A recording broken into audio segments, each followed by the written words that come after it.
Hi again, I'm David Bell. Welcome to this episode of Creativity and Imagination for Ministry. Today we look at what tacit knowledge is and how we actually use it. Tacit knowledge can be summed up by the phrase, we know more than we can tell. Philosopher Michael Polanyi really developed this. He used a distinctive theological idea, incarnation. Polanyi was a very brilliant scientist who won a Nobel Chemistry Prize.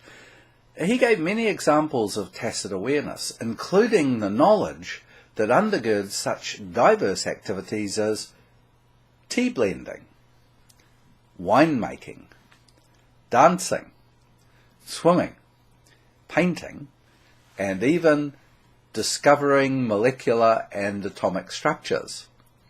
He believed that tacit knowledge was integral to all sports, arts, crafts, and similar skills.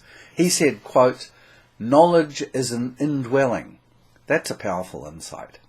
He also said, all thought is incarnate. It lives by the body, unquote.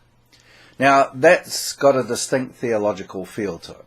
Let's see how this is done, this tacit knowledge, by one of our Kiwi Connection writers, Lavinia Elder. In a new collection, Lavinia explores the Stations of the Cross, but in a very different and unique way. She writes, quote, stations are stopping places. Postcards are sent from stopping places. Stopping places can be physical destinations or thought stopping places. Links to real places or transitory layers of meanings that clarify perceptions for the moment. Stations of the Cross, Via Dolorosa, Way of Sorrow. Way of the Cross is the traditional path followed by Jesus from the judgment court to Golgotha, the place of the crucifixion. There are 14 stations on the Way of the Cross, 9 along the Old City Street, and 5 within the Church of the Holy Sepulchre.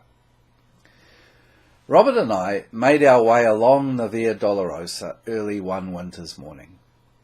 The streets were almost empty. It was Ramadan, making it personal, almost private. So far from the massed crowds and public humiliation of Jesus' walk to Golgotha, this Lent I've revisited and completed a contemplative visual study which began 2 years ago. I asked myself the question, where have I personally witnessed each of the stations of the cross? Then I made a postcard to send from each. You may or may not make connections to them, but I invite you to consider, are there experiences you can recall which remind you metaphorically of Jesus' walk to the cross, unquote. You can see the creative leap here in Lavinia's insight, from stations to postcards, from local to global. It's an absolute gem. But notice how natural the creative leap was. It came as a result of 2 years' preparation. Then it was just like making a great cup of tea. Happens in an instant, or dancing in time and in step, or swimming or riding a bike. Though she outlined many of the steps of the creative process, the process began with and was undergirded by tacit knowing. The knowing of the journey, the knowing of the body which lives in space-time, the incarnation of thought.